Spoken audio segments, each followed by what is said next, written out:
today's video, we're going to cover how to paint mottled camo.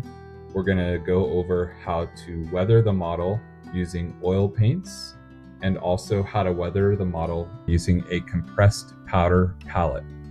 Additionally, I'm going to show probably one of my biggest mistakes in modeling in the past several years and how I fixed it. So definitely stay tuned for that. It's quite a doozy.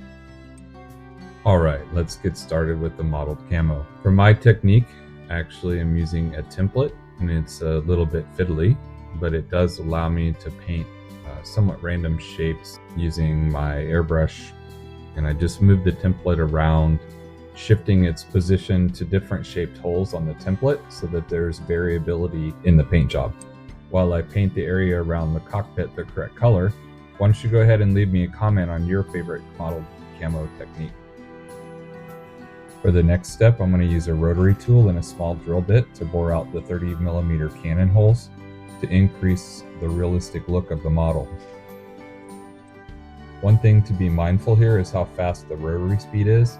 I had it set far too high, it melted plastic to the bit, and then as I drilled that next hole, it actually melts a much larger hole than what it should have, and I am now having to use sprue glue to go back and rebuild that hole structure to what it should look like. Definitely try to avoid this if possible. By the way, this is not the big mistake that I mentioned in the beginning. The assembly manual calls for this to be painted gunmetal, but I chose black as I'm going to paint this model in such a way that it has at least flown some, and I am using black to represent powder burns. This next phase, we're going to paint the nose cone white as indicated in the instruction manual. And in this particular case, I was far too impatient to take the time to mask this, so I'm going to show a technique on how I paint straight lines. And basically you see, as indicated by the red circle there, that I anchor my two hands together, either directly by touching or putting them on the table together. Now I'm going to use a diluted black paint to paint the inside of the engine nacelles to create a shadow look. Now we're ready to begin the oil wash. My desire was to have the weathering be somewhat light on this model, so I created a custom dark green by mixing the darkest green I had in my oil palette with some black. And the purpose of that is, with this being a dark green base, the blend should look much more natural. And then we come back with clear mineral spirits on our brush, clean that off. I like to put my oil paints on a piece of cardboard to soak out the linseed oil for at least 1 hour before I mix them with mineral spirits for weathering. You will see here that the weathering liquid is quite thick, which indicates that I did not get enough mineral spirits mixed together with the oil. This did make cleaning it off a little more difficult, but it did eventually get there. It just took some extra time and extra clear mineral spirits and lots of time wiping it off on the paper towel there. So definitely learn from that. If you see your oils coming out dark like that, you want to just add more mineral spirits to thin out that oil paint. After completing the weathering on the top side and looking at this for several hours, I did not feel that the mottling was dark enough. I used the color that was called out in the instruction manual. I just did not feel it looked appropriate compared to the box art and other reference images I found online. So I added some black to the appropriate color to darken it quite a bit, and came back and touched up some spots on the various model points that I painted with the airbrush. Now we're going to lay down a coat of gloss varnish so that we can apply the decals. While we're applying that varnish, why don't you leave me a comment and let me know, have you built this kit? If you built it, did you make it a flyer? Did you build it with landing gear and the nose weight? What was your preferred method? Now we're ready to prep the decals, and to do that I rinse them in water and then place them on my wet palette so that they can go ahead and release. And while they're releasing, I paint micro set on the areas where the decals will be placed. Using a damp Q-tip, I slide the decal off onto the model, and then either place it with that Q-tip or a pair of tweezers, depending on it. In this case, the decal was not sliding, so I put a dot of water underneath it.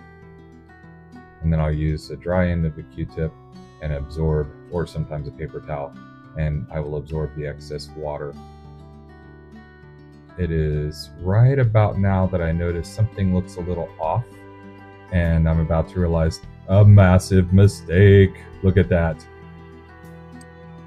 In my process of assembly, I was just gluing on parts and wasn't paying attention that this build does not match having rockets. They should not have been affixed to the model. So now, after many days of the glue curing, I have to pry the rocket pods off. I have to scrape down the glue, remove the decals, and thank you, Airfix, for making quality decals that I can actually take off after they've been placed down with a setting solution, no less. I did go ahead and place those back on the wet palette and covered them with water. I tend to sand this down with wet sandpaper, file it down with a chisel, come back and paint this with the undercoat color and weather it appropriately. What a nightmare. Now that the paint has had a chance to cure, we're ready to reaffix the decals.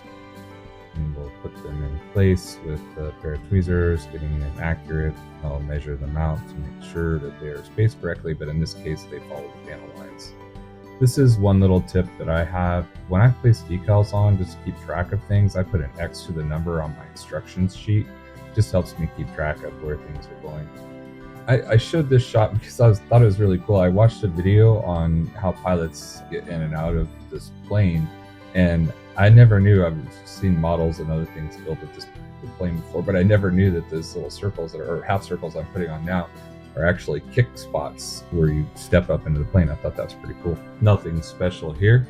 We're just going to lock down the decals with an ultra matte polyurethane varnish from Vallejo.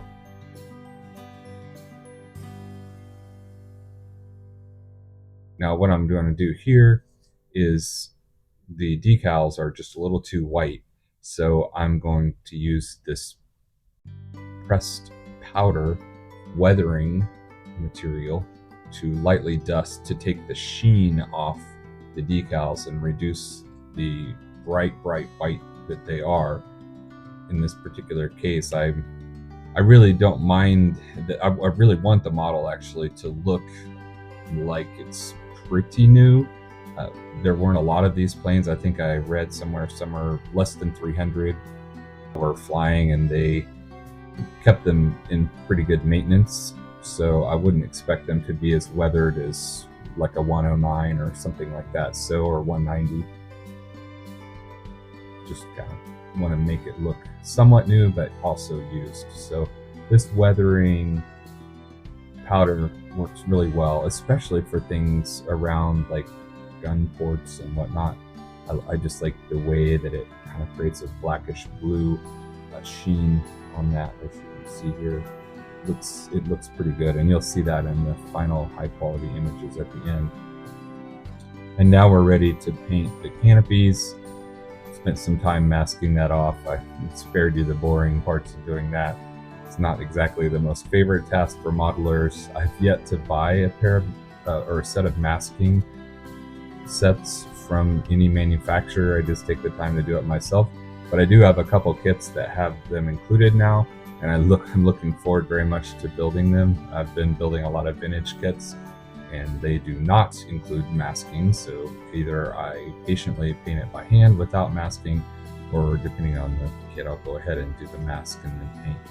Here I'm using a Q-tip underneath the canopy to help provide a surface to hold it down. Sometimes I use blue tack, but it can be a pain, so in this particular case I use a Q-tip and then use a toothpick to hold it down with the mask. Here we're just painting the flight lights, landing lights, whatever you call it, on the wing lights. Actually, is probably the correct term for that, huh? Yes, painting the wing lights, and then we'll be attaching the canopy with PVA glue. And boy, they sure look nice when you remove, or at least I think it's really neat to remove masking and see all the clean lines that you get from doing that. I enjoy that, whether I'm doing a canopy or whether I have other paint jobs on various planes that I've built. Removing the mask is always really satisfying to me, especially that AK camo putty, which I didn't use in this case, but I do really like that AK camo putty. So here we have it. We're all finished. I hope you've enjoyed the build. I do hope that you'll like, comment, and subscribe to my channel. I'm pretty new to this whole YouTube thing and building out kits while doing that, which presents a whole new set of challenges. I do appreciate you watching the video this far. I hope you enjoy these final images. This kit was definitely a lot of fun, and it's one that I recommend. Thanks again for watching, and I hope that you have a very blessed day.